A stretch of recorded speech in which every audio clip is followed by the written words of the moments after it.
بسم اللہ الرحمن الرحیم۔ السلام علیکم۔ سبق کنڈکٹر مصنفہ الطاف فاطمہ اردو ورائے سیکنڈ ایئر کے مشق سوالات کے انتہائی آسان جوابات کے ساتھ نالج وتھ کیلنڈر کی جانب سے خوش آمدید۔ تو چلیں بچوں، ویڈیو کا آغاز کرتے ہیں۔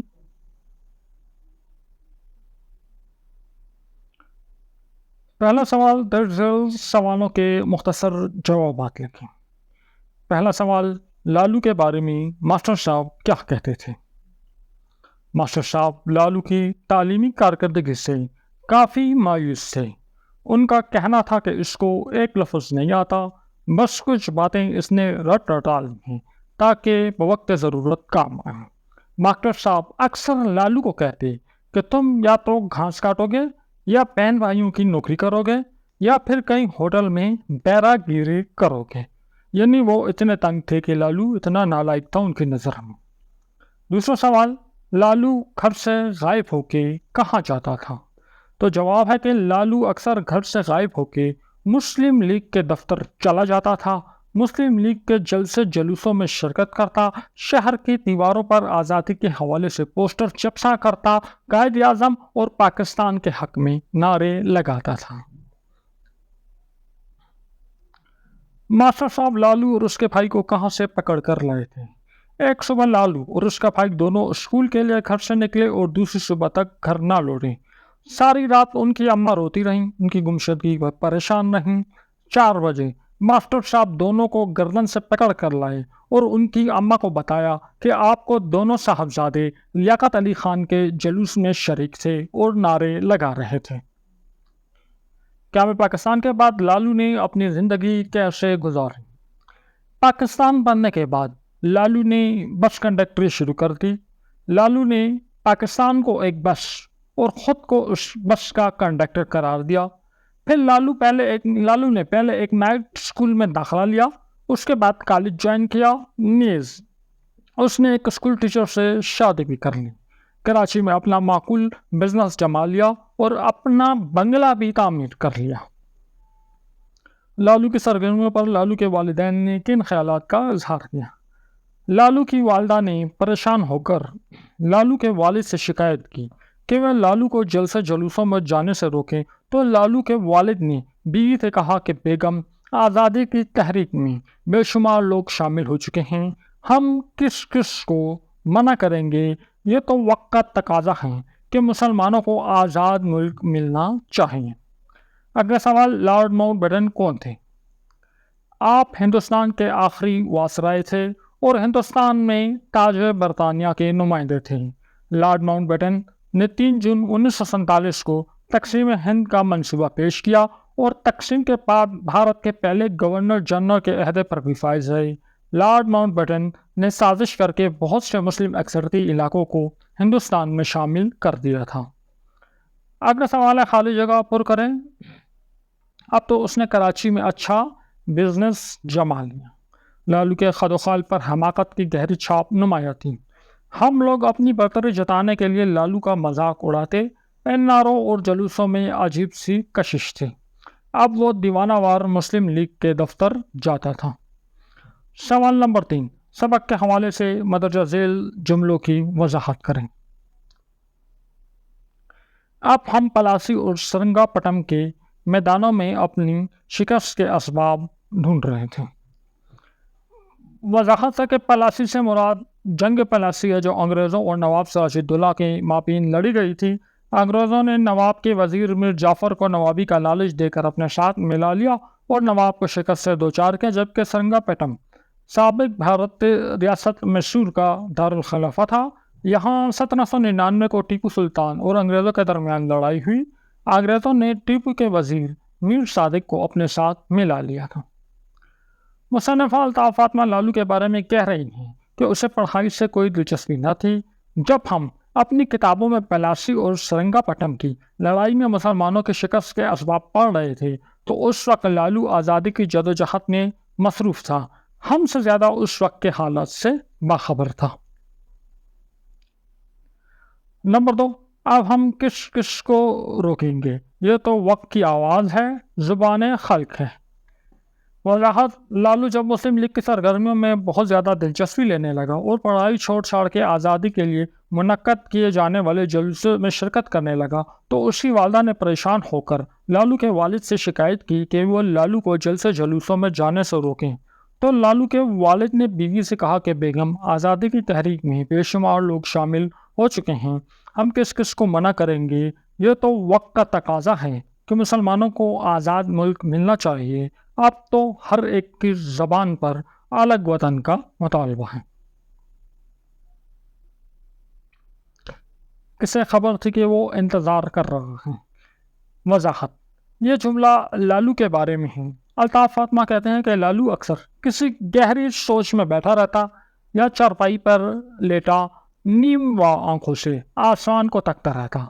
ہم سمجھتے کہ وہ اپنی بیکاری سے اکتا کیا ہے، لیکن کسی کو بھی معلوم نہ تھا کہ لالو دراصل اس وقت کا انتظار کر رہا ہے جب ہندوستان تقسیم ہوگا اور آزاد مسلم ریاست وجود میں آئے گی۔ سوال نمبر 4: لالو اپنی تعلیم اور امتحان کو چھوڑ کر جلسے جلوسوں میں شریک ہوتا کہ اپنے مستقبل پر داؤ پر لگا کر اس کا یوں جلسے جلوسوں میں جانا درست تھا؟ تو جواب ہے، جب تحریک پاکستان زوروں پر تھی تو لالو اپنی تعلیمی سرگرمیاں چھوڑ کر جلسے جلوسوں میں شریک ہوتا رہتا، جس سے اس کی پڑھائی اور امتحان کا بہت حرج ہوتا تھا۔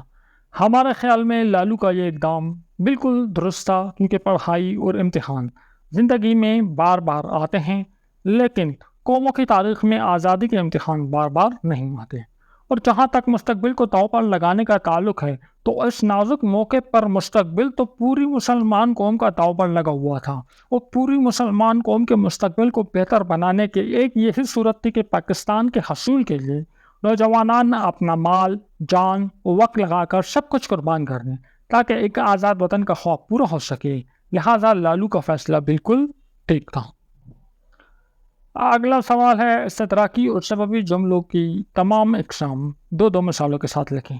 استدراکی جملے: وہ جملے جب دو جملے باہم مقابل ہوں اور ان کے درمیان مگر، لیکن، اور، پر، بلکہ وغیرہ استعمال ہوں تو اسے استدراکی جملے کہتے ہیں۔ یعنی دو جملے ہوں گے اور درمیان میں مگر لگا ہوگا، لیکن لکھا ہوگا، اوپر لکھا ہوگا۔ اب استدراکی جملے کی 3 اقسام ہیں: نفی جملے، مقید جملے اور تصدیقی جملے۔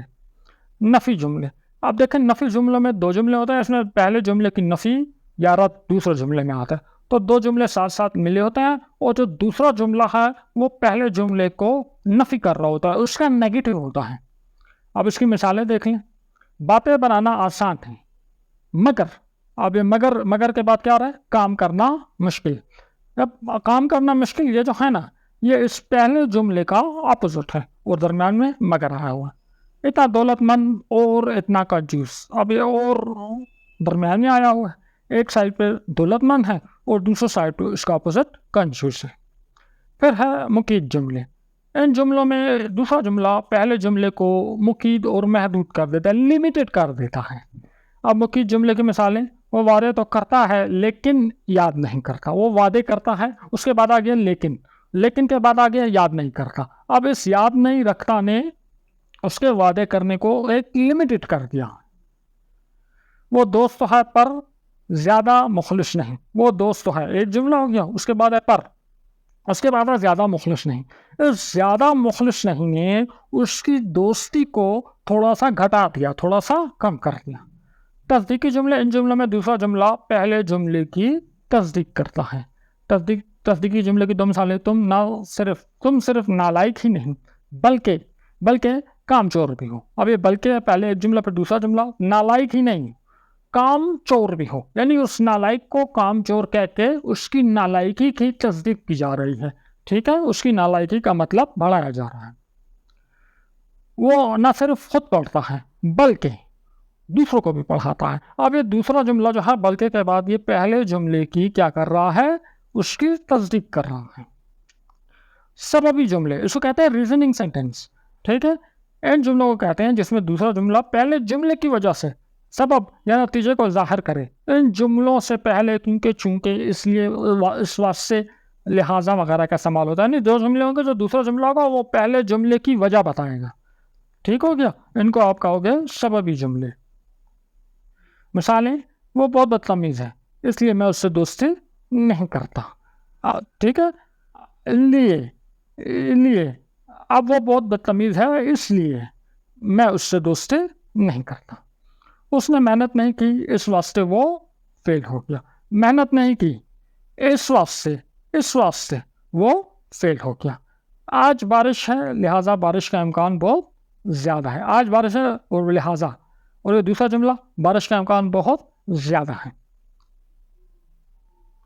تو جو دوسرا جملہ ہے پہلے جملے کی وجہ سے آ رہا ہے. اگر بادل نہیں ہوں گے تو بارش نہیں ہوگی. اگر وہ محنت کی ہوتی تو وہ فیل نہ ہوتا. اگر وہ بدتمیز نہ ہوتا تو میں نے اس سے دوستی کی ہوتی. درج ذیل جملوں میں معاون افعال کی نشاندہی کریں. ہیلپنگ ورب یعنی وہ چیز جو ورب کا حصہ تو نہیں ہوتا، فیل کا حصہ نہیں ہے، لیکن فیل کے معنی کو بڑھا دیتا ہے. ابرار معاشرے میں اپنا وقار کھو بیٹھا. اب اس میں بیٹھا کیا ہے؟ ہیلپنگ ورب ہے.